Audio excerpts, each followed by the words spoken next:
Bulletin में सबसे पहले बात करेंगे उत्तराखंड में लगातार बदलते मौसम के मिजाज की। न्यूज 18 आपको बता रहा है मौसम अपडेट। आज प्रदेश के कई इलाकों में नहीं खिलेगी धूप, कई जिलों में हल्की बारिश की संभावना, ऊंचाई वाले इलाकों में बर्फबारी की भी संभावना है। बर्फबारी की वजह से अब भी कई मोटर मार्ग बंद हैं।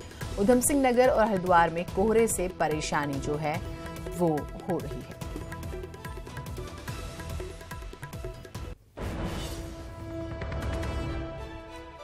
तो न्यूज 18 जो है आपको मौसम की पल पल की जानकारी दे रहा है, इस वजह से भी ताकि आप अपना ध्यान रख सके, आप अवेयर रहें मौसम के बदलते मिजाज को लेकर। दूसरी बात ये भी कि अगर आप ख्याल किए हुए हैं कि आपको उत्तराखंड जाना है तो फिलहाल अब सुरक्षा के लिहाज से भी सोचिएगा, क्योंकि जो पहाड़ी इलाके हैं वहां पर बर्फबारी की आशंका है और जो मैदानी इलाके हैं वहां पर बारिश के बारे में जो है संभावना जताई गई है। मौसम विभाग ने एक बार फिर से जो है ऊंचाई वाले इलाकों में बर्फबारी की संभावना, जबकि मैदानी इलाकों में बारिश की संभावना जताई है। और अभी भी कल हमने आपको जानकारी दी थी कि तकरीबन 30 से ज्यादा रास्ते जो हैं वो बंद हैं अभी जो स्थिति है। और अगर ऐसा होता है तो यकीनन दिक्कतें बढ़ेंगी। आप तैयारियां करते हैं, अच्छी बात है, लेकिन कई जगहों पर जो है प्राकृतिक जब चीजें होती हैं उस पर बहुत ज्यादा जोर नहीं चल पाता। इस लिहाज से सबसे बड़ी तैयारी तो यही है कि आप अवेयर रहें। किशोर हमारे साथ, हमारे सहयोगी जुड़े हुए हैं। किशोर, हम मौसम के मिजाज ने शायद इतना ज्यादा बदलाव पहले नहीं दिखाया होगा। हमने ये भी देखा कि 25 तारीख तक बर्फबारी हुई, फिर ये कहा गया कि 26 को मौसम खुला भी, फिर कहा गया कि अब 31 तक तो चीजें ठीक रहेंगी। लेकिन अब हमने कल ही बात की थी और आज फिर देखिए कि बारिश और बर्फबारी की संभावना। बिल्कुल जीनत, चूंकि अगर उत्तराखंड में मौसम की दुश्वारियां देखें तो वो भी फिलहाल खत्म नहीं होने वाली है, क्योंकि 31 जनवरी तक मौसम विभाग ने चेतावनी दी है कि उत्तराखंड के मैदानी इलाकों में खासकर हरिद्वार, देहरादून और उधम सिंह नगर के कुछ इलाकों में बारिश होने की संभावना जताई है और कुछ इलाकों में घना कोहरा, क्योंकि बारिश के बाद जो प्लेन्स के इलाके हैं इनमें कोहरा काफ़ी छा जाता है, उससे ठंड जो है वो ज़्यादा बढ़ जाती है। वहीं दूसरी तरफ बात करें तो पहाड़ी इलाकों की बात करें तो तमाम जितने भी 2500 2000 से मीटर से जितने भी ऊंचाई वाले इलाकों में उनमें भारी बर्फबारी की चेतावनी जारी करी है। अगर पिछले 1-2 हफ्ते की बात करें तो यानी 20 तारीख से बात करें तो 20 तारीख से उत्तराखंड में लगातार ऊपरी इलाकों में बर्फबारी हो रही है और जिससे कई रास्ते जाम है। अगर चमोली की बात करें तो चमोली में करीबन 150 गाँव के करीब बता रहे हैं कि उनका जो छोटे बड़े जो भी मार्ग है वो बंद हो चुके हैं, क्योंकि बर्फ़ इस बार बहुत ज़्यादा गिरी है और पिछले साल के कई सालों के रिकॉर्ड टूटे हैं। इस बर्फ़ की 2 तरह की परेशानियाँ, एक तो जो काश्तकार है यानी सेब और जो तमाम जो ऊपर बागवानी करते हैं उनके लिए अच्छी फसल है, जो दालों की फसलें होती है उनके लिए अच्छी फसल है कि बर्फबारी होती है तो उनको नमी रहेगी, कंटिन्यू काफ़ी लंबे टाइम तक बर्फबारी होती है तो नमी रहेगी। लेकिन दूसरी तरफ जो पर्यटक आते हैं या फिर कई लोग होते हैं वो बर्फ़ देखने की चाह में या फिर ज़्यादा मौज मस्ती की चाह में ज़्यादा अंदर चले जाते हैं और उसमें फंस जाते हैं। तो यही हाल उत्तरकाशी में हुआ और चकरौता के त्योणी में यही हाल हुआ कि वहाँ पर पर्यटक फंसे हुए, क्योंकि रास्ते इतने जाम हो गए, गाड़ियाँ बिल्कुल पैक हो गई है और रास्ता जा नहीं सकते। तो ऐसे में जो सुरक्षा कर्मी यानी SDRF है जो इस मामले में माहिर है, जो पहाड़ों के लिए SDRF बनाई गई है, वो भी बमुश्किल से पहुँच पा रही है और संभवतः आज ये बताया जा रहा है कि जो त्योणी में लोग फंसे उन तक पहुँच पाएगी। तो आप ये देख सकते हैं कि बर्फ़ के एक फ़ायदे भी है लेकिन नुकसान ज़्यादा है, क्योंकि लोग बर्फ़ देखने की चाह में और मौज मस्ती की चाह में ज़्यादा अंदर चले जाते हैं। दूसरी अगर बात करें तो जो अगले कुछ दिनों तक जो ठिठुरन है वो ज़्यादा बढ़ सकती है, यानी तापमान नीचे गिर सकता है। कारण यही कि बर्फबारी और बारिश तो है ही है, उसके बाद जब धूप निकलती है तो बर्फ़ पिघलती है और उस पिघल से जो मैदानी इलाके और आसपास के इलाकों में ठंड ज़्यादा बढ़ जाती है, तो यानी जो टेम्परेचर होता है वो और डाउन हो जाता है। यानी अभी कुछ समय लगेगा, लंबा समय है और ये अमूमन देखा गया है कि उत्तराखंड में अगर बर्फबारी की बात करें तो करीबन जनवरी और फरवरी के माह में ज़्यादा बर्फबारी पड़ती है, लेकिन इस बार 12 दिसंबर को पहली बर्फबारी हुई थी और काफ़ी नज़दीक यानी मसूरी में माना जा रहा था कि पिछले 10-15 सालों का रिकॉर्ड टूटा है, यानी इससे पहले 99 या फिर 95 में बर्फ़ गिरी थी। तो जाहिर सी बात है कि मौसम का जो एक साइकिल का समय होता है, यानी एक राउंड शेप में मौसम घूमता है, तो वो दोबारा आया है और ठंड ने ज़रूर यहाँ पे ठिठुरन कर दी है। और हालांकि फ़िलहाल जो मौसम की जानकारी देखे, मौसम विभाग की जानकारी दे तो 31 तारीख को मैदानी इलाकों में बारिश और पर्वतीय क्षेत्रों में बर्फबारी होगी। जी जीनत। किशोर, एक चीज़ और समझना चाहेंगे कि ये बात ठीक है कि अति जो है किसी भी चीज की वो नुकसानदायक, और अब हम देख भी रहे हैं कि अब फायदे से ज्यादा नुकसान जो है हमें नजर आ रहे हैं, और अगर ऐसा होता है तो होंगे भी। स्कूलों को लेकर कोई इन्फॉर्मेशन और गवर्नमेंट की तरफ से कोई और अवेयरनेस के बारे में, हालांकि थोड़ा सा जल्दबाजी हो जाएगी, लेकिन फिर भी ताकि लोग थोड़ा सा अवेयर भी रहें। बच्चों की हम देखते हैं या फिर जो उम्रदराज लोग होते हैं उनको बहुत दिक्कतें होती हैं सर्दियों के मौसम में, तो उन चीज़ों को लेकर किसी तरह की कोई गाइडलाइन? बिल्कुल, इसमें लगातार जो सबसे पहले अगर स्वास्थ्य विभाग की बात करो, डॉक्टरों की बात करो, तो ऐसे में जब मौसम बदलता है तो जो जिनको दमे की बीमारी है या फिर जो ठीक ठाक से छोटे बच्चे होते हैं जिनकी इम्यून पावर कम होती है, तो उनके लिए कहीं ना कहीं दिक्कत होती है, क्योंकि मौसम एकदम बदलता है, एकदम ठंड आती है, एकदम बारिश हो जाती है। क्योंकि जब बादल लगते हैं तब तो इतनी ठंड होती है, लेकिन मौसम जैसे ही छटता है, जैसे कहीं कहीं जहाँ धूप खिले वहाँ ठंड बहुत ज़्यादा होगी, भले ही धूप खिल रही है, लेकिन मौसम जब खुलता है, पाला गिरता है, तो उससे काफ़ी परेशानियाँ होती है। तो डॉक्टरों ने सलाह दी है कि सुबह और शाम को जब भी अगर मॉर्निंग वॉक करने जाएं या थोड़ा जब धूप आ जाए तब मॉर्निंग वॉक करें, तो उससे ज़्यादा उससे सेहत को बचाव मिलेगा। वहीं दूसरी तरफ अगर ठंड से बात करें तो बच्चों में कहा कि स्कूलों की अगर बात करें तो फिलहाल जो ऊपरी इलाकों में 31 तारीख का वो संभावना जताई है, तो उसमें ऐसा हो सकता है कि फिलहाल अभी तो छुट्टी नहीं है, लेकिन ये जरूर हो सकता है कि जब मौसम ज़्यादा बर्फबारी हो जाती है, तो जैसे पिछले दिनों तमाम जिला अधिकारियों ने आपदा प्रबंधन की जो उन्होंने चेतावनी दी थी उसको देखते हुए छुट्टी करी थी। लेकिन इसमें ज़्यादातर जो बुजुर्ग हो गए, महिला हो गई, बच्चे हो गए, उनके लिए थोड़ा दिक्कत ये होती है कि ठंड होती है, तो ठंड में जब ज्यादा ठंड होता है तो ठीक है। आपसे जो है हम अपडेट्स लेते रहेंगे मौसम विभाग, और मौसम जिस तरीके से बदलाव जो है बार बार हो रहा है मौसम में, तो हम जानकारी अपने दर्शकों को दे रहे हैं। फिलहाल आपका बहुत शुक्रिया तमाम जानकारियों के लिए। चक्राता से 20 किलोमीटर आगे लोखंडी में फंसे दिल्ली के पर्यटकों का रेस्क्यू शुरू हो गया है। भारी बर्फबारी की वजह से पिछले 8 दिन से फंसे दिल्ली के पर्यटकों को रेस्क्यू करने का काम उत्तराखंड एसडीआरएफ ने शुरू किया है। लोखंडी में फंसे पर्यटकों को भी रेस्क्यू की जानकारी दी गई है और साथ ही पर्यटकों के लिए खाद्य सामग्री भी पहुंचा दी गई है। एसडीआरएफ लोखंडी से लगभग 10 किलोमीटर पहले तक स्नो कटर से रास्ता बनाकर आगे पहुंच रही है। बताया जा रहा है कि आज लोखंडी तक बर्फ को काटकर आगे का रास्ता जो है वो साफ कर लिया जाएगा और फंसे पर्यटकों को रेस्क्यू कर लिया जाएगा।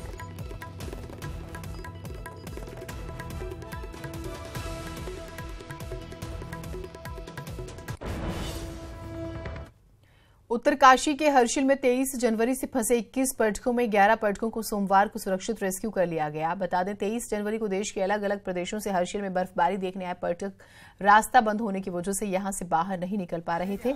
फिलहाल प्रशासन 11 सैलानियों को वहां से सुरक्षित निकाल चुका है और अन्य को रेस्क्यू करने की कोशिशों में जुटा हुआ है।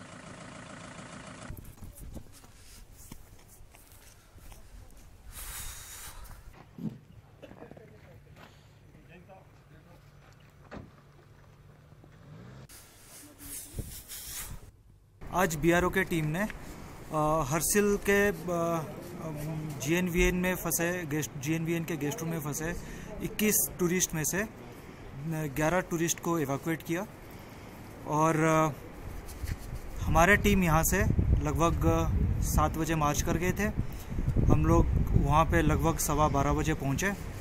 तुरंत टूरिस्ट लोग को गाड़ियों में बैठाए उनके सामान के साथ और उनको सेफली भटवारी तक लगभग 3 बजे तक पहुंचा दिए।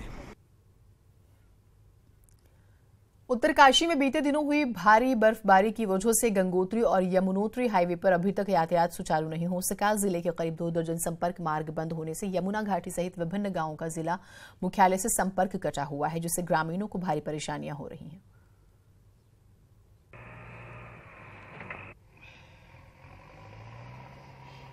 लगातार मॉनिटर कर रहा हूँ और जो रेस्टोरेशन हो रहा है, और कुछ गांव में कल शाम तक भी रेस्टोरेशन हुआ है और कुछ में 31 तक भी टाइम लगने की संभावना है, क्योंकि बर्फ़ काफ़ी ज़्यादा गिरी हुई है ऊपर के इलाकों में, तो हम लोग उसमें प्रयासरत हैं। भारी बर्फबारी के चलते पिथौरागढ़ की सीमांत तहसील मुनस्यारी में आम जनजीवन पटरी से उतर गया। मुख्य मोटर मार्ग हफ्ते भर से बंद पड़े हुए हैं और मुनस्यारी में आम जरूरत की चीजें भी खत्म होने लगी है। बर्फबारी की वजह से बिजली और पानी का संकट भी गहरा गया है। लोक निर्माण विभाग सड़कों को खोलने में जुटा हुआ है, तो मगर उसकी कोशिशें भारी बर्फ होने से परवान नहीं चढ़ पा रही।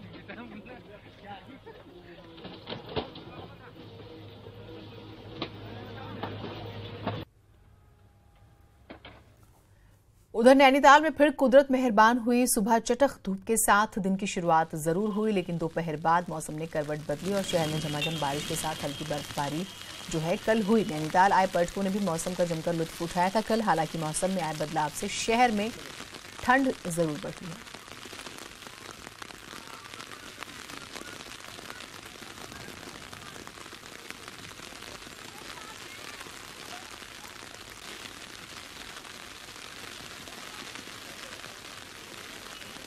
बहुत मजा किया और ये देखने आए थे और ये देखने को मिल गया। हम फर्स्ट टाइम देखने आए और बहुत एंजॉय किया हमने। स्वर्ग है, आज मजा आ गया। फर्स्ट टाइम आए और बर्फ देखने को मिली, इसीलिए ही हम यहाँ आए थे। हमने तो सोचा भी नहीं था कि यहाँ पे बर्फ भी देखने को मिलेगी। रेलवे से जुड़ी बड़ी खबर आ रही है। दून एक्सप्रेस अप डाउन आज रद्द। हावड़ा से देहरादून दून एक्सप्रेस रद्द हुई है। 13010 डाउन देहरादून हावड़ा भी रद्द हो गई। लगातार लेट होने की वजह से ये फैसला लिया गया है और हम मौसम के मिजाज को आपको जानकारी दे रहे हैं। और अमूमन मौसम जब बदलता है तो इस तरह की दिक्कतें होती हैं, ट्रेनें रद्द होती हैं कई बार।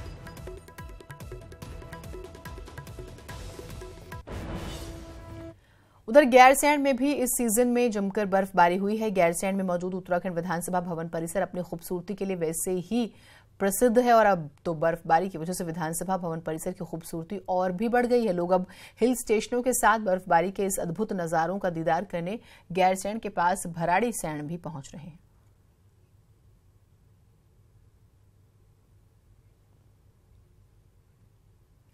उत्तराखंड में बिजली की दरों में बढ़ोतरी को लेकर नियामक आयोग जन सुनवाई करेगा। आज से इसकी शुरुआत श्रीनगर से होगी।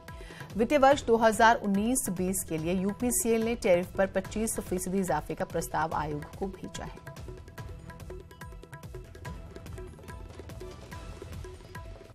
तो टैरिफ के लिए जन सुनवाई आज से नियामक आयोग की है और 25% जो है जिक्र हो रहा है। 2019-20 के लिए यूपीसीएल ने टैरिफ पर 25% इजाफे का प्रस्ताव जो है वो आयोग को भेज दिया है।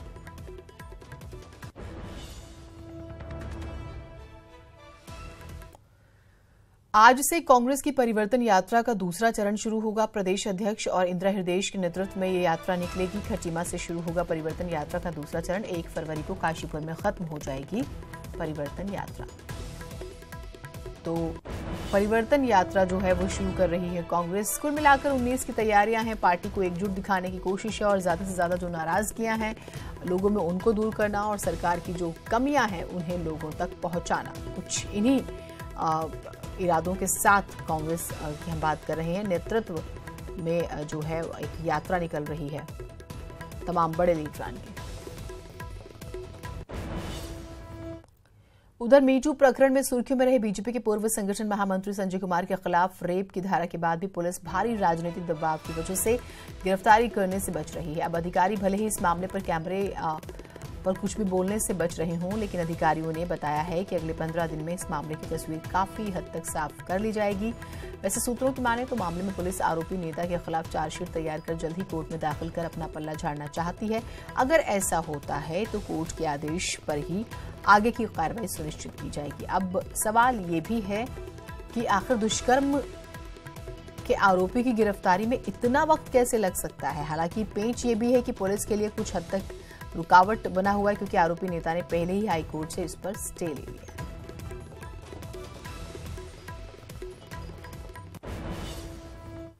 खबर ऋषिकेश से है। 2 दिवसीय राष्ट्रीय सेमिनार का आयोजन। उच्च शिक्षा में सुधार और शिक्षा की गुणवत्ता पर सेमिनार राजकीय ऑटोनोमस महाविद्यालय ऋषिकेश में आयोजन। सेमिनार में देश भर के 400 स्कॉलर होंगे शामिल। विधानसभा अध्यक्ष भी सेमिनार में शामिल होंगे। शिक्षा राज्य मंत्री धन सिंह रावत भी इसमें शामिल होंगे।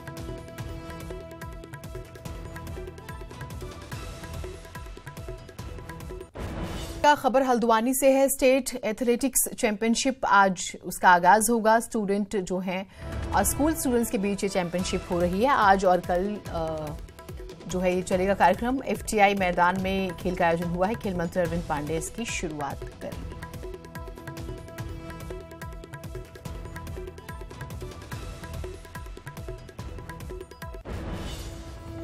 अब बात करेंगे हल्द्वानी की, जहां एक हिस्ट्री शीटर ने स्कूल में घुसकर पेरेंट्स से मारपीट की है और ये पूरी करतूत स्कूल में लगे CCTV में कैद हो गई। घटना बरेली रोड के धानमिल इलाके में सोनरेसा पब्लिक स्कूल की है, जहां आज सुबह आपको बता दें कल की ये जानकारी जो है आ रही है। पेरेंट्स जो है बच्चों को छोड़ने स्कूल आए थे, तभी वहां बाइक खड़ी करने को लेकर हिस्ट्री शीटर हरीश नेगी ने स्कूल के टीचर और महिलाओं के साथ मारपीट शुरू कर दी और काफी देर तक हंगामा किया।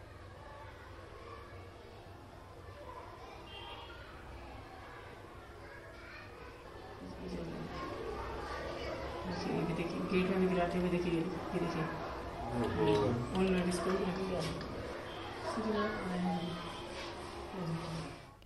एनआईटी उत्तराखंड के स्थायी कैंपस निर्माण और अस्थायी कैंपस के स्थानांतरण के मामले में चल रही उठापटक को स्थानीय लोग सत्तारूढ़ दल को ही जिम्मेदार इसके लिए मान रहे हैं।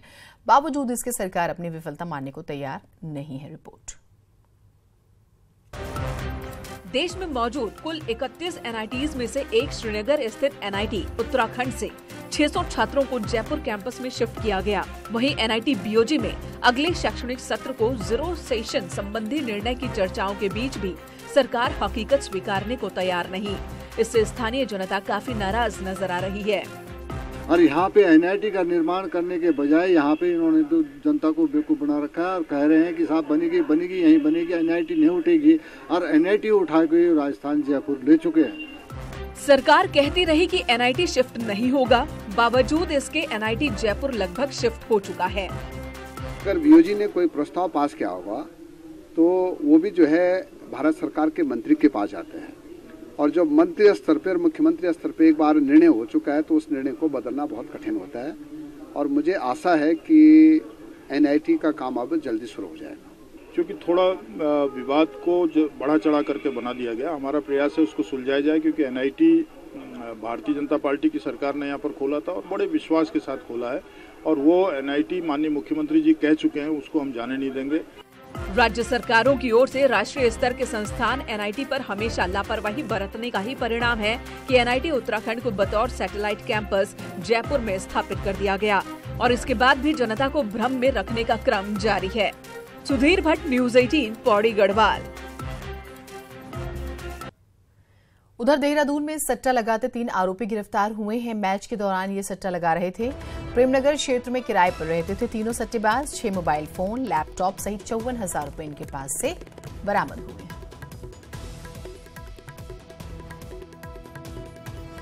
मैच के दौरान ऑनलाइन ही ये जो है सट्टा लगा रहे थे।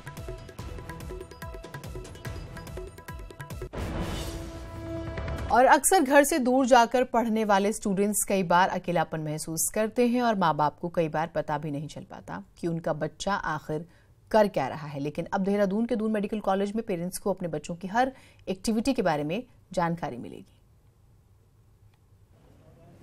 कभी प्रैक्टिकल में फेल, कभी हॉस्टल में रैगिंग, तो कभी हॉस्टल में ही खुदकुशी। बीते 1 साल में ये सब कुछ हुआ देहरादून के दून मेडिकल कॉलेज में। भविष्य में ऐसा ना हो, इसे देखते हुए चिकित्सा शिक्षा विभाग नया प्रयोग करने जा रहा है। यहाँ पढ़ने वाले स्टूडेंट्स की डिटेल अब उनके पेरेंट्स ऑनलाइन देख पाएंगे। मसलन क्लास में अटेंडेंस से लेकर खान पान तक यहाँ पढ़ने वाले स्टूडेंट्स की रूटीन क्या है, ये पेरेंट्स आसानी से जान पाएंगे। Parents are the best guide for their kids, तो उन्हें पता है कि किस तरह से उनका बच्चा पढ़ाई कर रहा है, किस तरह से प्रोग्रेस कर रहा है, और कहीं करेक्टिव स्टेप्स की बात आती है या इम्प्रूवमेंट्स की बात आती है तो पेरेंट्स को पता रहेगा। मनोचिकित्सक भी मानते हैं कि इस नए ऑनलाइन प्रयोग से पेरेंट्स आसानी से अपने बच्चों की निगरानी कर सकेंगे, उनसे कनेक्ट रह पाएंगे। तो उससे क्या रहेगा कि हम लोग पता चल जाता है कि मेरा बच्चा किस लेवल पे है, क्या उसका चल रहा, दिमाग में क्या चल रहा है, वो रेगुलर स्कूल कॉलेज जा रहा है कि नहीं जा रहा है। तो definitely it will help the child और पेरेंट्स को भी। और अगर कुछ उनके दिमाग में कुछ ऐसी साइकोलॉजिकल प्रॉब्लम चल भी रही है तो शायद हम लोग इन चीज़ों को देख सकते हैं, जल्दी पता चल सकता है। अच्छी एजुकेशन के लिए बच्चों को पेरेंट्स से दूर होना पड़ता है, लेकिन कई बार ये दूरी जिंदगी पर भारी पड़ जाती है। ऐसे में दून मेडिकल कॉलेज की नई पहल एक अच्छी शुरुआत जरूर कही जा सकती है। देहरादून से न्यूज़ 18 के लिए दीपांकर भट्ट की रिपोर्ट।